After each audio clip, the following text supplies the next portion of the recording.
जय हिंद दोस्तों, welcome back और एक नए वीडियो में और एक नए टॉपिक्स के साथ। मैं हूं राजेश और मैं हूं डॉक्टर देवू। दोस्तों, आज का जो वीडियो है जिसका टाइटल है इजराइल ने पूरे पाकिस्तान अम्मा की सीखें निकाल दी, पाकिस्तान मीडिया क्राइम। तो चलिए दोस्तों, पहले वीडियो देखते हैं। ऐसा तो इजराइल ने क्या किया, हमास ने क्या किया कि पाकिस्तान की अम्माओं की सीखें निकलने लगी है। तो ये वीडियो देखना बहुत ही ज़रूरी रहेगा दोस्तों आपके लिए, लास्ट तक जरूर देखना और अच्छी लगे तो लाइक और शेयर जरूर से कर दीजिएगा। और चैनल पर पहली बार आए और सब्सक्राइब नहीं किया तो सब्सक्राइब जरूर से कर दीजिएगा। चलिए वीडियो स्टार्ट करते हैं। गजा में इसराइली जारियत को आज 46 दिन हो गए हैं और इन 46 दिनों में एक दिन भी ऐसा नहीं है कि जिसमें इसराइली फोर्सेस ने मुतादिद आम फलस्तीनियों का खून ना बहाया हुआ। तबाह और बर्बाद हो गया है गाजा। हालात तो बद से बदतर होते जा रहे हैं। दुनिया के सामने बात है वो है कि ये 13,000 जो लोग शहीद हुए हैं, इनका क्या है, इनका जवाब कौन देगा? और बिल्कुल तबाह करके रख दिया पूरे गजा को।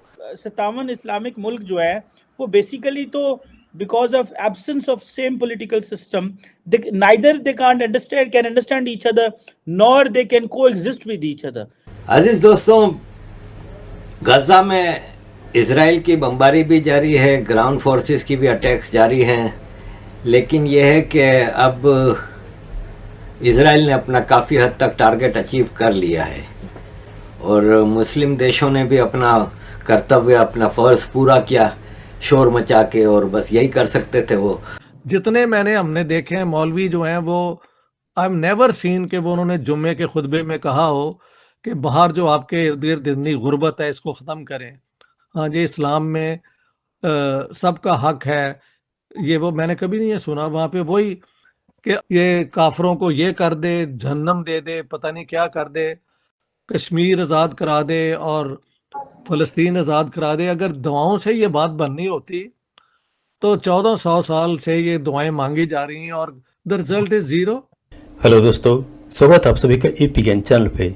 तो फ्रेंड्स, आइए देखते हैं पाकिस्तानी मीडिया की लेटेस्ट वीडियो। जैसा कि आप जानते हैं कि इजराइल और फ़लस्तीन के बीच में जो कॉन्फ्लिक्ट स्टार्ट हुआ, जिसको कि हमास ने इजराइल के ऊपर हमले करके स्टार्ट किया, और इनफैक्ट जिस दिन हमास ने इजराइल पर एक तरह से रॉकेटों की बारिश कर दी थी और फिर हमास के लोगों ने इजराइल के नागरिकों को जो मारा, उस दिन तो जहां एक तरफ पूरी दुनिया शॉक्ड थी, लेकिन हमास के द्वारा इस हमले पर कई पाकिस्तानी सोच रखने वाले बहुत सारी दुनिया के अंदर जो मुस्लिम देश हैं वो काफ़ी खुश हुए। और ख़ास तौर से बात करें तो पाकिस्तानियों ने तो जश्न भी मनाया इसका। लेकिन हमास की उस एक गलती का आज असर यह है कि पाकिस्तानी मीडिया चीख चिल्ला तो रही हैं, लेकिन इसी के साथ साथ जो 57 मुस्लिम देश हैं वह भी उम्मा के नाम पे इकट्ठे होकर के दुनिया से फरियाद कर रहे हैं कि दुनिया इजराइल को रोके गाजा पे हमला करने से, क्योंकि इजराइल के हमले से फ़लस्तीन के अंदर लोग मारे जा रहे हैं। लेकिन यही 57 मुस्लिम देश जो इकट्ठे हुए, इन्होंने हमास के हमले की निंदा नहीं की। तो ये साफ जाहिर है कि इनमें कितना दुगलापन है, और इसी के ऊपर आज डॉक्टर इश्तियाक अहमद ने बात की है। तो आइए दोस्तों, इस वीडियो को देखते हैं।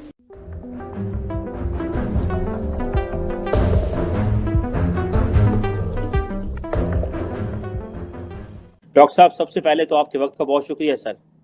हमने अभी जब भी देखते हैं एक फ्रस्ट्रेशन नजर आती है मुस्लिम दुनिया में, पाकिस्तान में, कश्मीर के हवाले से, फ़लस्तीन के हवाले से। डॉक्टर साहब, अभी रिसेंटली आपने देखा होगा कि अरब वर्ल्ड और इस्लामिक वर्ल्ड जो है वो इकट्ठी हुई और उसका जो उन्होंने टाइटल दिया, उन्होंने कहा जी अरब इस्लामिक समिट। यानी कि उन्होंने हमें अरब नहीं समझते, वो हमें इस्लामिक में डालते, लेकिन अरब अपनी आइडेंटिटी अलहदा रखते हैं। जब ये अरब वर्ल्ड और इस्लामिक वर्ल्ड ये कश्मीर और फ़लस्तीन का कुछ कर नहीं सकते, तो don't you think this is the time to move on? Diplomatically हम इस काबिल नहीं है कि हम वो ताकतें जो जुल्म करती हैं उनसे किनारा कशी कर लें, पॉलिटिकली विल कोई नहीं है, तो फिर आपको नहीं लगता कि आलम इस्लाम या मुस्लिम वर्ल्ड का एक टाइम वेस्ट किया जा रहा है? मुझे 2-3 चीज़ें समझ आती हैं।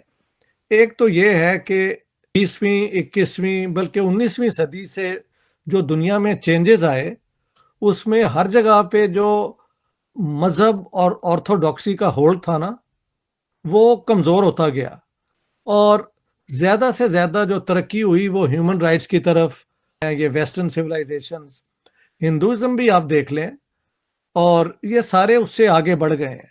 लेकिन हमारे यहाँ अभी तक दुनिया को देखने का तरीका जो है वो यही है मुस्लिम वर्सेस नॉन मुस्लिम।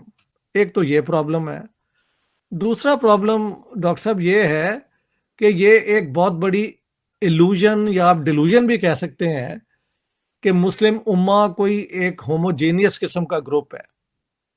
आप भी जानते हैं कि अरब और गैर अरब का डिस्टिंक्शन पहले से एग्जिस्ट करता है। अपने फैसले करेंगे तो कैसे हो सकता है कि सारी दुनिया के मुसलमान एक ही वो क्या कहते हैं प्रोग्राम के तहत चल रहे हों।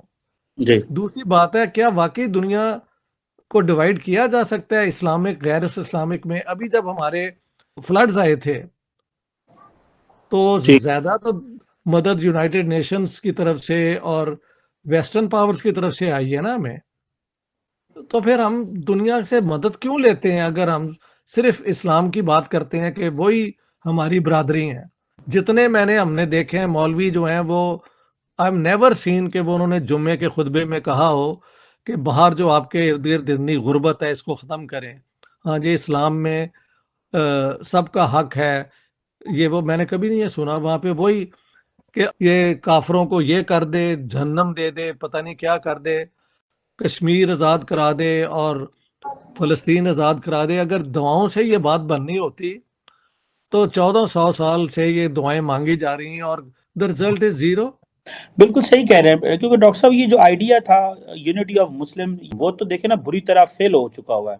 तो सारा वेस्ट जो खड़ा हुआ है और आज इंडिया उस वेस्ट के करीब जो है, उसकी वजह ये है that they share the same political system, जिसकी वजह पे वो उनके अंदर बहुत सारी जगहों पे हमांगी है और बहुत सारे जगहों पे इश्यूज हैं। और 57 इस्लामिक मुल्क जो है वो बेसिकली तो because of absence of same political system, neither they can understand each other, nor they can coexist with each other. अजीज दोस्तों, गजा में इसराइल की बमबारी भी जारी है, ग्राउंड फोर्सेस की भी अटैक्स जारी हैं, लेकिन यह है कि अब इसराइल ने अपना काफ़ी हद तक टारगेट अचीव कर लिया है और मुस्लिम देशों ने भी अपना कर्तव्य, अपना फ़र्ज़ पूरा किया शोर मचा के। और बस यही कर सकते थे वो। तुर्की ख़ास तौर पे बहुत ज़्यादा शोर मचाता रहा, क्योंकि इस किस्म के मौक़ों पे अपॉर्चुनिटी होती है कि you are leading Islamic world. Iran शुरू से इस मामले में इन्वॉल्व रहा और लगता यही था कि ईरान और ईरान के बैक्ड हिजबुल्लाह इस जंग में कूद पड़ेंगे और जंग बढ़ेगी। लेकिन फिर ईरान को बिहाइंड द डोर ऐसी चीज़ें और ऐसी वो बताई गई कि हर मुल्क का अपना एक मफाद होता है। ईरान बड़े अरसे के बाद इस बाइडन एडमिनिस्ट्रेशन में इसको रिलैक्सेशन मिला है, इसके काफ़ी मसले हल हुए, सीक्रेट ट्रेड इसकी चल रही है, तो क्यों अपने मामलात को ख़राब करेगा? कि ईरान पे अगर अमेरिका की बैक्ड फोर्सेस और इजरायली अगर हमला कर देते हैं तो ईरान को पता है कोई मुल्क बचाने नहीं आएगा। बातें करने वाले सारे होंगे, सिर्फ तमाशे देखेंगे। और सबसे बड़ी बात यह कि Iran is the only Shia state, बाकी तो सब सुन्नी स्टेट्स हैं। सऊदी अरब भी अंदर खाने खुश हो रहा होगा, पाकिस्तान भी अंदर खाने खुश हो रहा होगा। तो ईरान को पता है कि हमारे गले में तबाही आनी है, तो बातें करने के अलावा इन्होंने कुछ नहीं किया। और ईरान के फॉरेन मिनिस्टर ने फिर अभी कह दिया कि हमने अमेरिका को साफ कह दिया है कि हम इस जंग को बढ़ाना नहीं चाहते, और यानी दूसरे लफ्ज़ों में हम इस जंग में शरीक नहीं होंगे।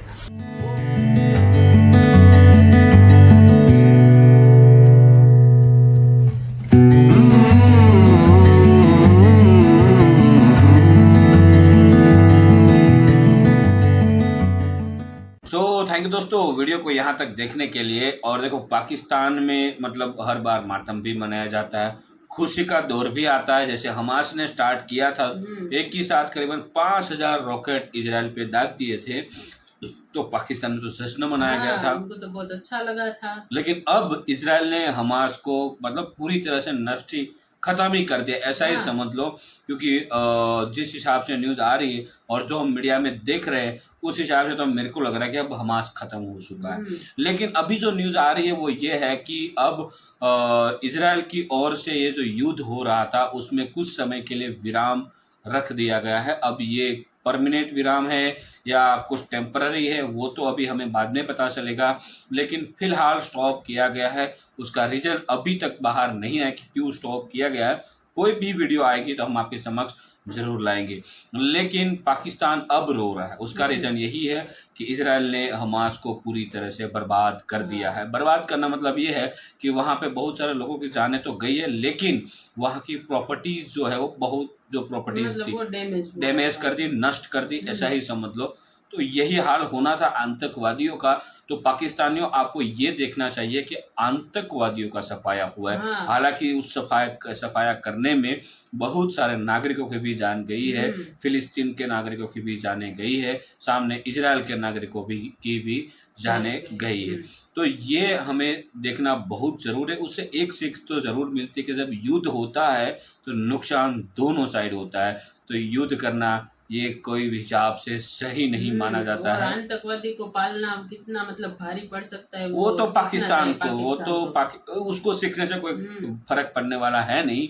क्यों? क्योंकि देखो ये अब दुनिया को दिखा रहा है कि हम आतंकियों को जितने थे उसको जेल में डाला, बहुत सारे लोगों को तो डायरेक्टली मतलब उड़ा ही दिया है, 72 लोगों के पास भेज दिया। तो उसको दुनिया के लिए कोई मतलब दिल में नहीं दर्द है, उसको दर्द है कि IMF उसको ब्लैक लिस्ट पे ना डाल दे, उसको वो बड़ा डर है। इस रीजनों की वजह से ये सब कुछ कर रहा है।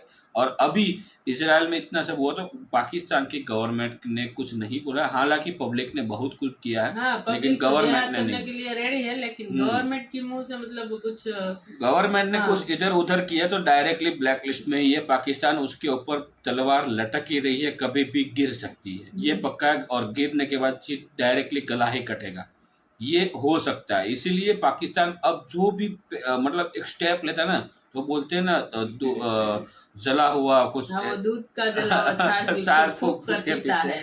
वैसे वाला सीन हो गया पाकिस्तान के लिए। तो पाकिस्तान को कभी समझ आए ना आए, हमें कभी फर्क कुछ नहीं पड़ने वाला।